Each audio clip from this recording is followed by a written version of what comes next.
Recent decades have seen an alarming decline in Africa's vulture populations, with 3 of South Africa's 8 vulture species now regarded as globally critically endangered. The reasons for the decline of Africa's vultures are numerous and complex, and the solution, not a one-man job. Linda van den Heever from BirdLife South Africa sheds some light on this. Dan is 'n wit versnitwyn vir die eerste keer in die geskiedenis as SA Kampioen Jongwyn aangewys. Bennie Howard van die SA Nasionale Wynskouvereniging gesels hieroor. Vir nou, oor analise vir die jongste landbounuus, so bly ingeskakel.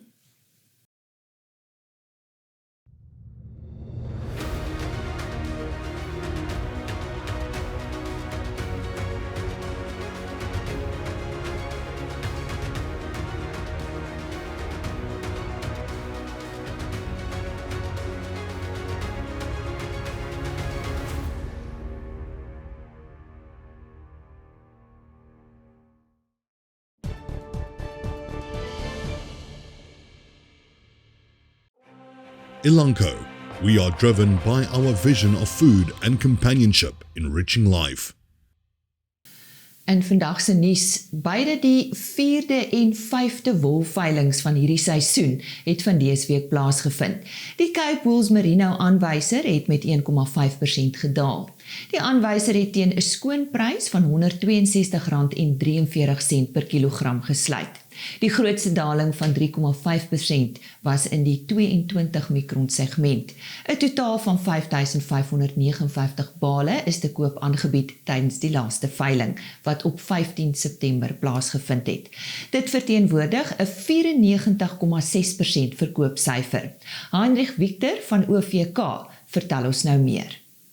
As ons kyk na vooruitsigte, sien ons die sywaartse beweging in die Australiese wolmark, saam met die afwaartse neiging van die rand teenoor die vernaamste geldeenhede, kan 'n positiewe invloed op die Suid-Afrikaanse wolmark in die kort tot medium termyn hê. Kom ons hoop dit is wel die geval. As gevolg van die lae volumes wol ontvang die afgelope tyd, is daar besluit om katalogus 6 dan met 1 week aan te skuif. Daar sal dus nie 'n veiling wees volgende week nie. Katalogus 6 en 7 sal dan gelyktydig verkoop word op 28 en 29 September. Wol ontvang in die makelaar se store hierdie week is so 14,8% laer vergeleke die ooreenstemmende tyd van die vorige seisoen. Een van die redes vir die laer ontvangstes kan die gevolg wees van die erge koue en die ongunstige weertoestande wat die afgelope weke ondervind is. In groot produksiegebiede en skeertye dus aangepas moes word. Volhoubare gesertifiseerde of dan nou RWS goeie kwaliteit merino wol het weer eens goeie aandag geniet op die veilings en bo die gemiddeld van die veilings gepresteer en gesorg vir gesonde kompetisie tussen kopers.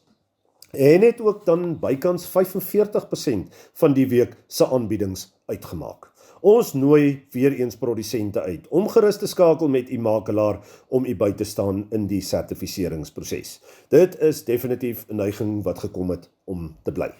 Laastens dan net weer, die volgende veilings is dan geskeduleer vir 28 en 29 September. Dit dan waarvoor ons tyd het hierdie week uit die wolkantoor. Alles wat mooi is, tot 'n volgende keer. Totsiens. En so sê Heinrich Victor van OVK. 'n Groep van Suid-Afrika se mees ervare wynproers trek van dese week by Nederburg in die Parel saam om vanjaar se Veritas inskrywings te beoordeel. Die toekenningsgeleentheid wat nou in sy 31ste jaar is Suid-Afrika se voorste wynkompetisie. Die 7 mees mededingende kategorieë in vanjaar se inskrywings is rooi versnitte, Sauvignon Blanc, Cabernet Sauvignon, Shiraz, Chenin Blanc, Chardonnay en Pinotage. Veritas toekennings word sedert 1991 deur wynkenners en verbruikers as 'n ongeëwenaarde stempel van gehalte beskou. And in international news, Dutch politicians are considering plans to force hundreds of producers to sell their land and cut back on livestock numbers.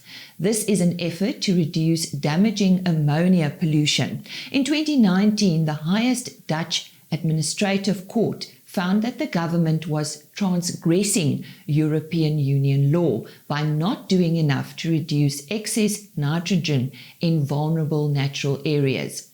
The country has since been battling with what is known as a nitrogen crisis. The Netherlands has one of Europe's largest livestock industries with more than 100 million cattle, poultry and swine. It is also the European Union's biggest meat exporter. And that's today's news.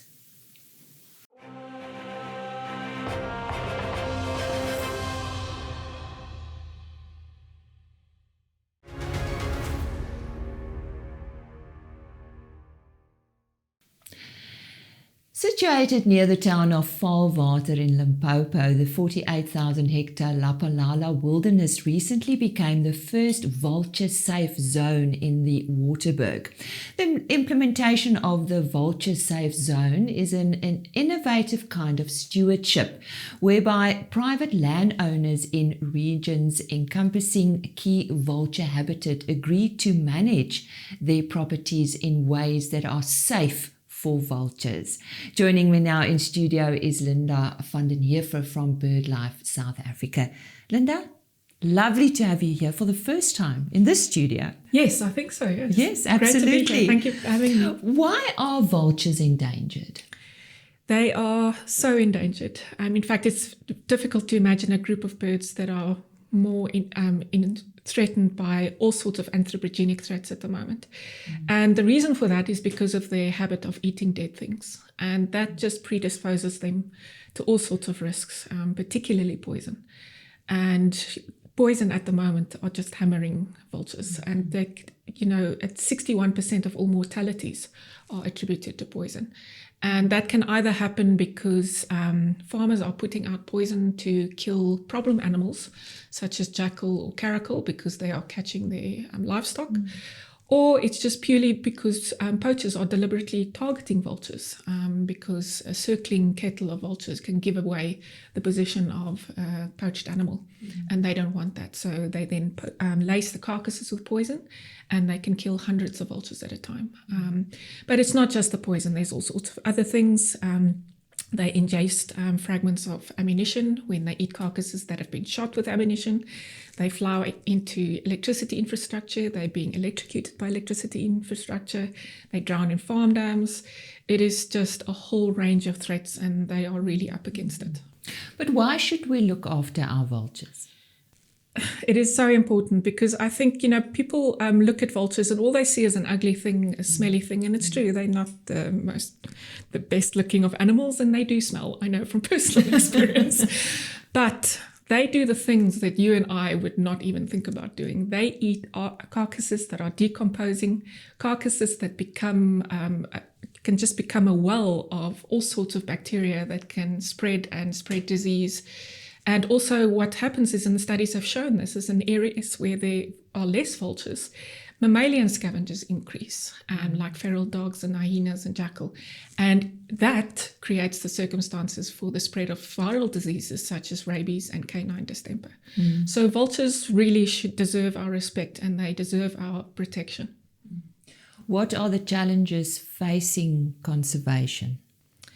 Well, first of all, the use of agricultural pesticides for anything other than, pest control is illegal. But the fact is people do it. They use the poisons illegally to kill caracal and jackal and things, and then they inadvertently kill vultures. So that is the biggest challenge at the moment. But the challenges are also exacerbated by vultures themselves, by their biology themselves. They fly incredible distances with no respect for country borders. So I can implement measures here to conserve them, but then they hop across the border and they face the exact same suite of threats over there. I mean, I'm tracking a bird at the moment. I fondly called her Josephine. And in 2 months, she flew from Kimberley all the way across Botswana, over the Caprivi, into southern Angola, over to Etosha, over to the Skeleton Coast, where she fed on some seal carcasses. Then she flew all the way back to Windhoek, and she's now back in Botswana. So that should give you some idea of what it takes, the collaborative effort it takes to save these birds. Don't go away. We'll be back after the break and we'll continue our discussion on the conservation of our vultures in South Africa.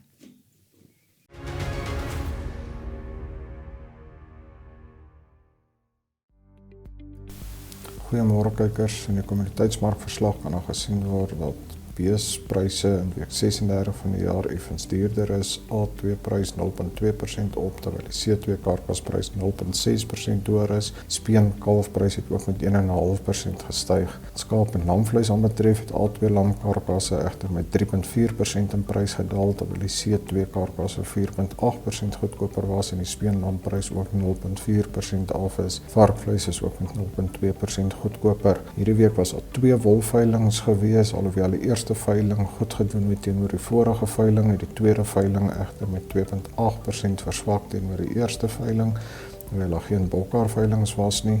Graanmarkte baie goed gedoen hierdie week, geelmielie 7.8% duurder, koring 8.2% duurder, sojabone 4.5% op en die sonneblomprys ook 5% op. Die rand het egter verswak teenoor die dollar met 3.3% en teenoor die euro met 2.6%. En dit is as gevolg van aanduidings dat die derde kwartaal se ekonomiese groei nie baie goed gaan wees nie as gevolg van laer kleinhandelsyfers in Julie.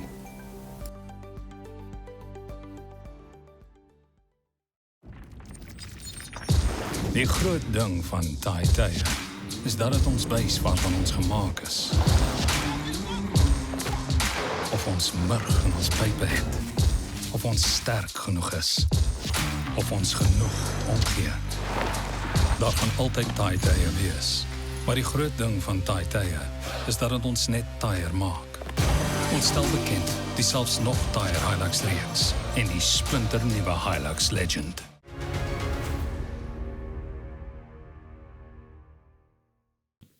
Welcome back to our discussion on our vultures in South Africa and the conservation.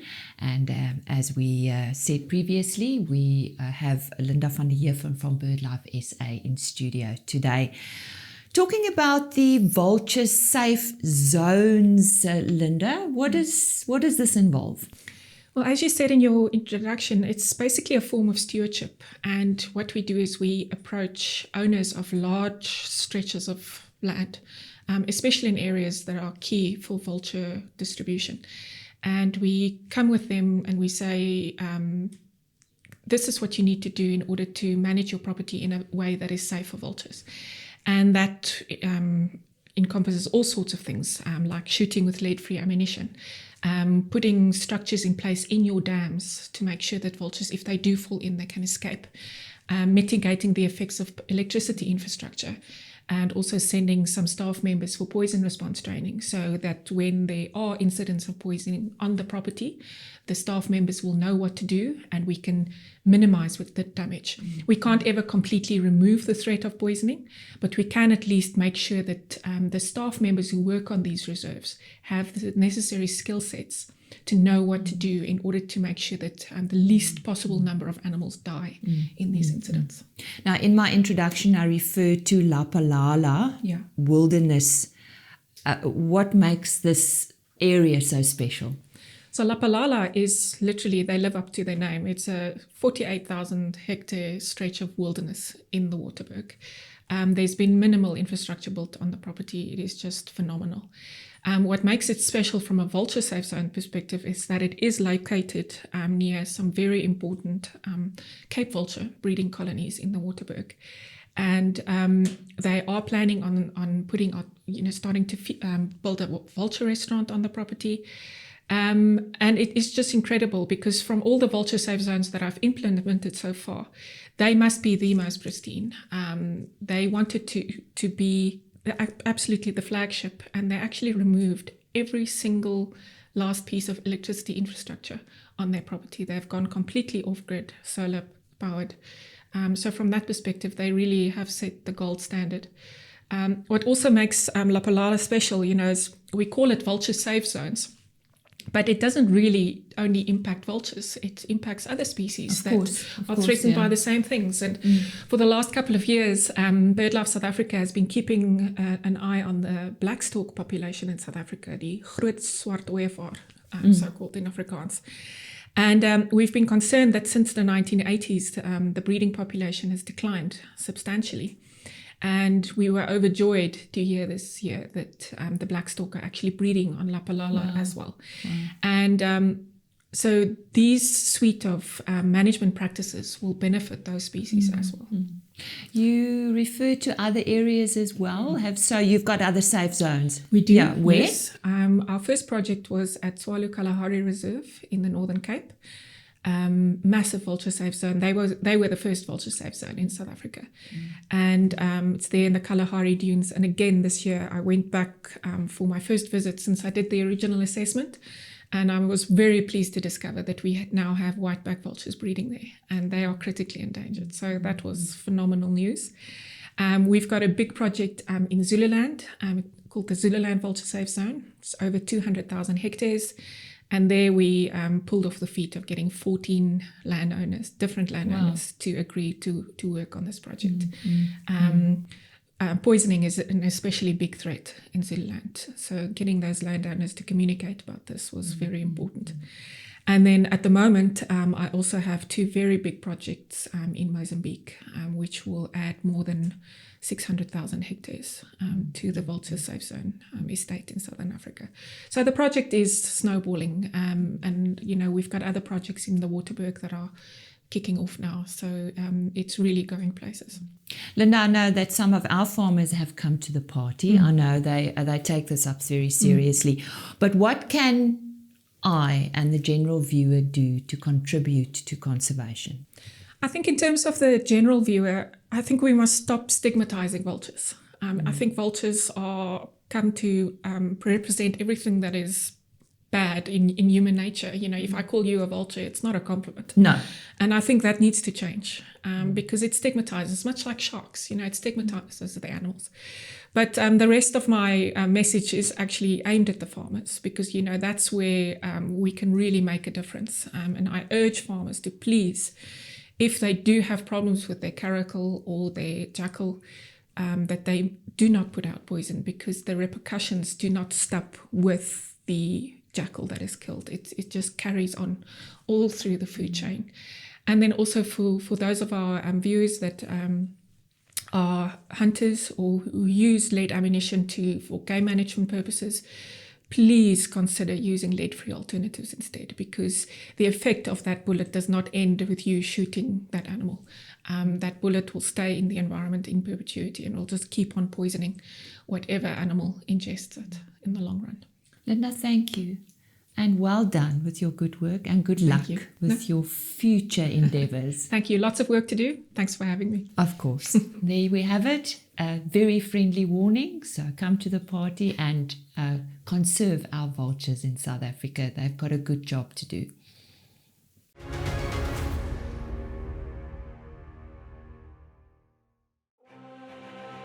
AGT Foods Africa. From producer to the world.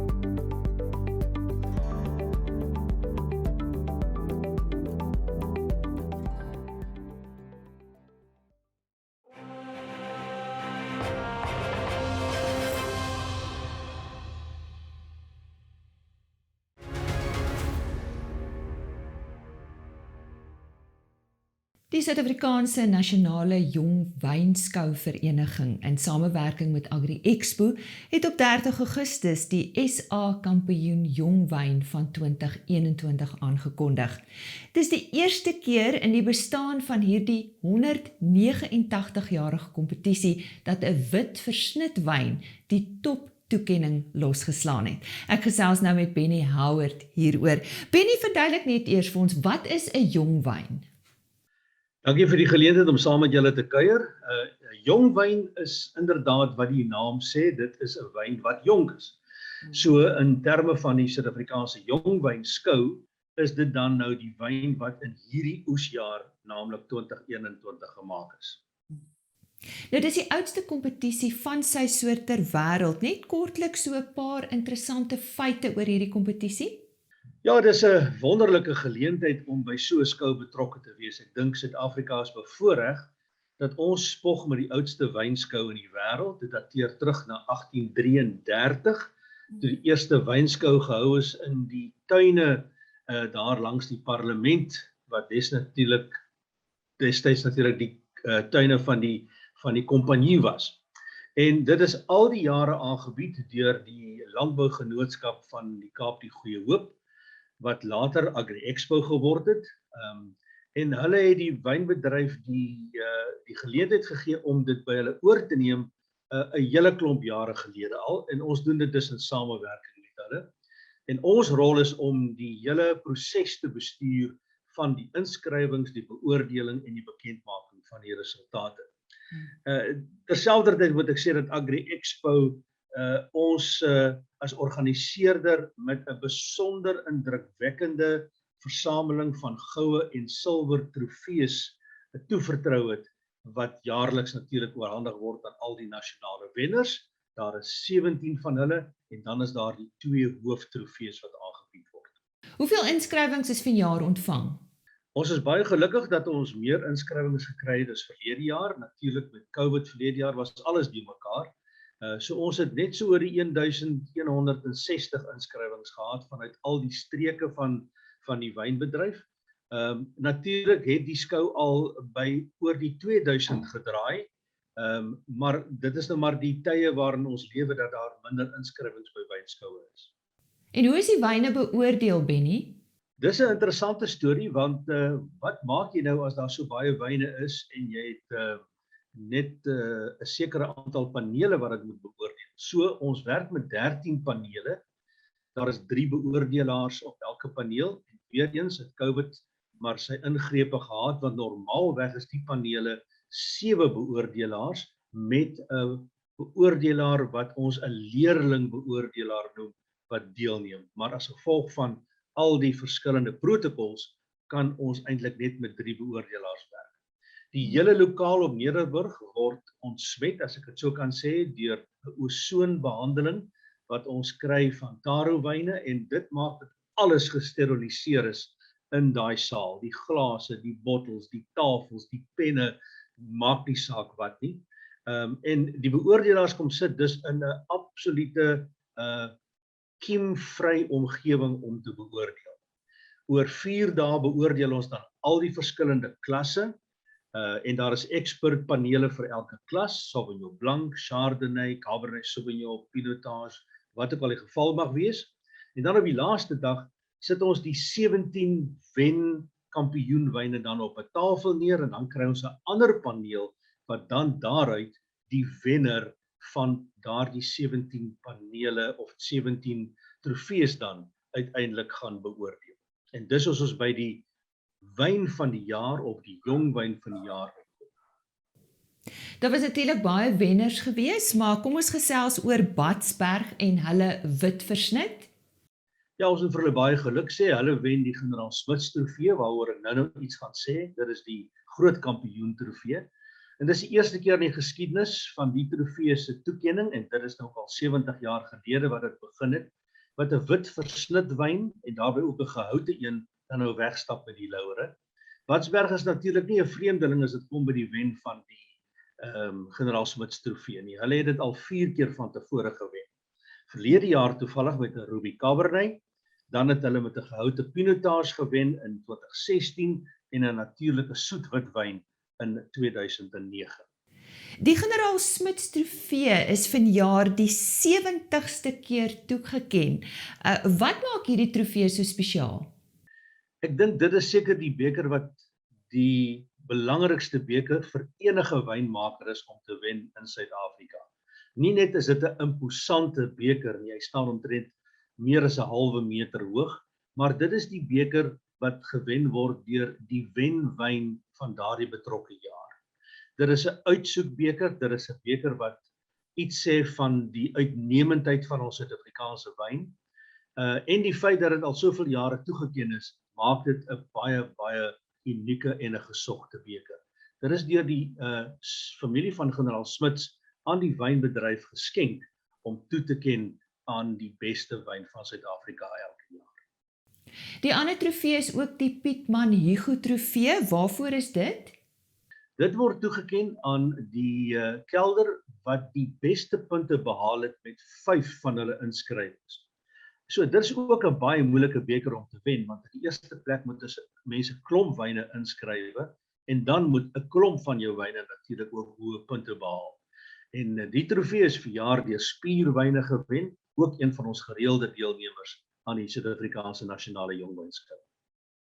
Bennie, dink jy witwyn gaan nou meer gewild raak? Lise, ek dink enige kompetisie wat enige goeie uitslag het, maak dadelik 'n verskil aan ons verbruikers. Mense gaan nou begin kyk na wit versnitwyne deur 'n ander bril, dink ek, as wat hulle dit sou gedoen het van tevore, want ons is al gewoond aan rooi wyne wat in versnitformaat op die mark verskyn. Maar wit versnitwyne is nog nie so gewild nie. En ek dink dit gaan 'n groot bydrae lewer, verseker. En hierdie spesifieke wyn, ek het hom geproe Maandag die 30ste Augustus, is 'n fantastiese wyn. Wat was die algemene terugvoer vanaf die beoordelaars oor vanjaar se gehalte? Lise, ons is baie bevoorreg dat ons 'n baie goeie oesjaar agter die rug het.